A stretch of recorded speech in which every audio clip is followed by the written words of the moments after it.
Pada bagian ini, saya akan menjelaskan hasil analisis tingkat kesukaran soal.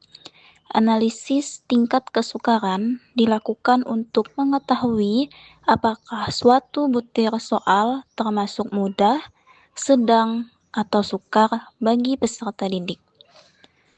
Perhitungan dilakukan berdasarkan jumlah siswa yang menjawab benar pada setiap butir soal. Nah, hasil analisis ini penting karena dapat menunjukkan kualitas soal yang digunakan dalam penelitian. Soal yang baik umumnya berada pada kategori sedang karena mampu membedakan kemampuan siswa dengan lebih efektif. Berikut adalah hasil analisis tingkat kesukaran dari 20 butir soal yang telah diujikan kepada 30 siswa. Nah, di sini sudah ada jumlah benar, jumlah siswa, indeks kesukaran, dan juga keterangan. Di sini pertama-tama kita akan mencari jumlah benar terlebih dahulu, yaitu sama dengan sum.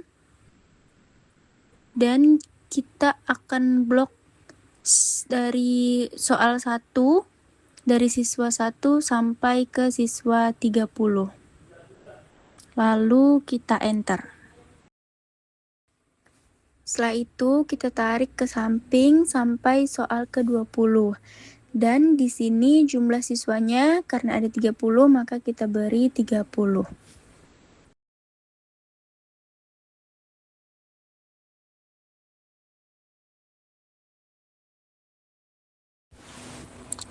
Selanjutnya, untuk mencari indeks kesukaran, klik sama dengan, lalu klik jumlah benar yang pertama, lalu klik per, dan klik jumlah siswa.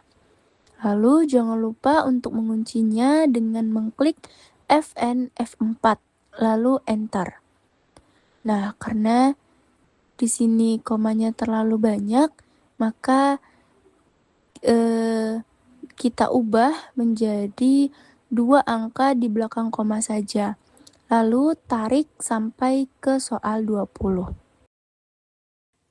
Sekarang kita akan memberikan keterangan pada soal-soal ini apakah termasuk ke dalam kategori mudah, sedang, atau sukar. Nah, untuk memberikan keterangannya, kita bisa menggunakan rumus yaitu sama dengan if, lalu klik indeks kesukaran yang pertama, lalu lebih dari sama dengan 0,71, lalu titik koma, lalu petik 2, lalu ketik mudah, petik 2 lagi, lalu titik koma. Selanjutnya, if lagi, buka kurung, rumus N, buka kurung lagi, klik indeks kesukaran yang pertama lagi, lalu lebih dari 0,31, lalu titik koma, klik indeks kesukaran yang pertama lagi, lalu kurang dari sama dengan 0,71, lalu tutup kurung, titik koma, petik 2, sedang, petik 2 lagi, titik koma, petik 2, sukar, petik 2 lagi, lalu ditutup dengan tutup kurung 2 kali. Lalu enter. Nah, setelah di enter akan muncul kategori. Nah, ini bisa langsung kita tarik saja ke semua soal, maka akan terdapat berbagai kategori yang ada pada soal-soal tersebut. Untuk memudahkan kita dalam menghitung setiap kategori, maka di sini kita bisa membedakannya dengan memberikan setiap soal itu warna yang berbeda.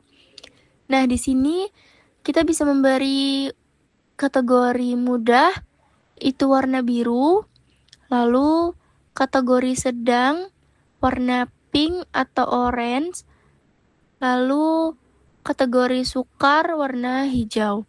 Nah, warna ini bisa disesuaikan lagi. ingin warna seperti apa. Lalu jika sudah, di sini kita akan menghitung jumlah kategori yang mudah ada berapa soal. Nah, di sini terdapat 9 soal dengan kategori mudah. Lalu untuk kategori sedang, di sini kita hitung yaitu mendapatkan 6 kategori sedang dan sisanya adalah kategori sukar yaitu sebanyak 5 soal. Di sini kita akan menghitung persentase pada setiap kategorinya. Untuk menghitungnya yaitu bisa mengklik sama dengan, lalu klik kategori mudah, dan klik jumlah soal. Lalu di sini jangan lupa untuk menguncinya dengan mengklik Fn F4. Lalu mengubah desimal menjadi persentase dan tarik ke kategori sukar. Nah, di sini hasilnya adalah 45%, 30%, dan 25%. Demikian pemaparan hasil analisis tingkat kesukaran butir soal yang telah dilakukan. Nah, berdasarkan hasil analisis diperoleh butir soal dengan kategori mudah, sedang, dan sukar. Nah, hasil ini menunjukkan bahwa instrumen yang digunakan memiliki tingkat kesukaran yang bervariasi, sehingga dapat mengukur kemampuan peserta didik secara lebih optimal. Analisis tingkat kesukaran ini juga menjadi dasar dalam menentukan kualitas setiap butir soal sebelum digunakan dalam penelitian. Sekian video tutorial tentang tingkat kesukaran dari kelompok kami. Kurang lebihnya mohon maaf. Terima kasih.